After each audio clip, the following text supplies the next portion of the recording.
Abran los ojos.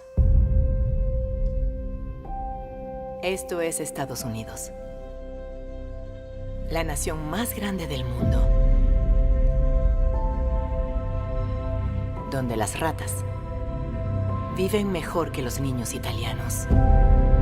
Si vamos a construir un imperio de esperanza, primero debemos conquistar Nueva York. Nuestra Nueva York está siendo amenazada por una ola de suciedad de piel morena. Siguen viniendo. Deberían enviarlos a todos de vuelta.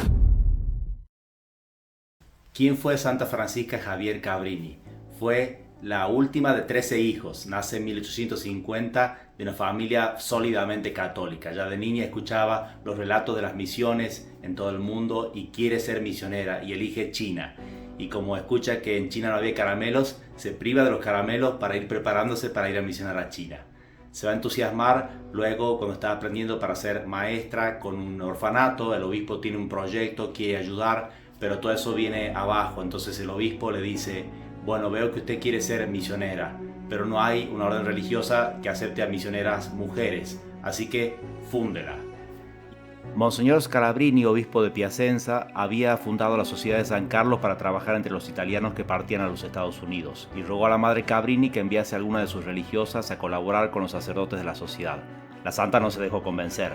Entonces el arzobispo de Nueva York, Monseñor Corrigan, insistió personalmente. La madre Francisca tuvo entonces un sueño que la impresionó mucho y determinó consultar al sumo pontífice. León XIII le dijo: no al oriente, sino al occidente. Y ella, que le tenía horror al agua, cruzó el Atlántico por primera vez con 6 de sus religiosas y desembarcó en Nueva York el 31 de marzo de 1889. Una multitud de europeos, pobres, italianos, polacos, ucranianos, checos, croatas, eslovacos, etc. emigraban a los Estados Unidos, y cuando llegó la madre Cabrini había unos 50.000 italianos solamente en Nueva York y sus alrededores. La mayoría de ellos no sabían ni siquiera los rudimentos de la doctrina cristiana. Apenas unos 1.200 habían asistido alguna vez en su vida a misa. Había dificultades con el clero y también la situación económica y social era tan mala como la situación religiosa. Cuando llega a Nueva York tiene una recibida no muy calurosa, porque hay que entender que hay un ambiente muy anticatólico. Estados Unidos persiguió la fe católica y de paso hago un homenaje a los católicos en Estados Unidos que han tenido que sufrir muchas persecuciones, desde no conseguir trabajo hasta que les quemen las iglesias.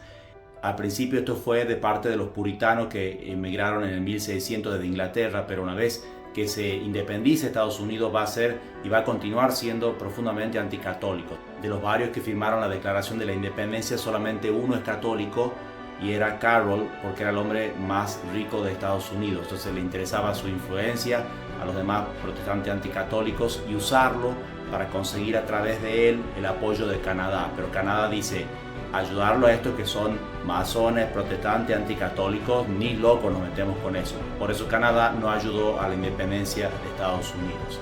Hubo un gran ataque a la enseñanza religiosa. Jesuitas tuvieron que emigrar escondiéndose de esa persecución. Hubo quemas de iglesias y varias otras atrocidades. Por eso la idea de que llegasen estas monjas extranjeras, italianas, católicas, a ocuparse de los orfanatos y escuelas no fue muy bienvenida y fue bastante atacada y combatida su obra durante varios años allí. Sin embargo, esa misma caridad de la santa, y realmente eso es un arma que tenemos en la iglesia, esa caridad de los santos fue lo que convenció a mucha gente a mirar con más bondad a la fe católica. Un santo puede hacer mucho más que cualquier tratado de lo que sea. La acogida que se dio a las religiosas en Nueva York no fue precisamente entusiasta. Se les había pedido que organizaran un orfanato para niños italianos y que tomaran a su cargo una escuela primaria, pero al llegar a Nueva York, donde se les dio cordialmente la bienvenida, se encontraron con que no tenían casa, de suerte que por lo menos la primera noche tuvieron que pasarla en una posada sucia y repugnante. Había muchísimos alumnos, pero no había edificio para la escuela, por lo cual el arzobispo, vista las circunstancias, le dice que lo mejor será que se vuelva la madre Cabrini y sus religiosas a Italia. Y ella le contesta con determinación: no, monseñor, el Papa me envió aquí y aquí me voy a quedar. El amor gobernaba todos los actos de la santa. Solía decir a sus religiosas: amaos unas a otras, sacrificaos constantemente y de buen grado por vuestras hermanas. Sed bondadosas, no seáis duras ni bruscas, no abriguéis resentimientos, sed mansas y pacíficas. Viajó por todo el mundo haciendo apostolado y fundando casas. Fue a Costa Rica, Panamá, Chile, Brasil y Buenos Aires. Obviamente en 1895 no era tan fácil viajar, pero le gustaban los paisajes y eso lo hacía un poco más fácil.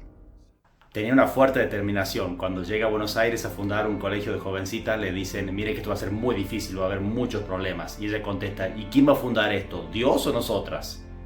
Fundó en Italia algunas casas, en Francia y en 1898 en Inglaterra, porque Monseñor Byrne de Southwark, que lo había conocido antes en Codogno, le pidió que fundase en su diócesis una de las casas de su congregación. Las constituciones de las Hermanas Misioneras del Sagrado Corazón fueron finalmente aprobadas en 1907.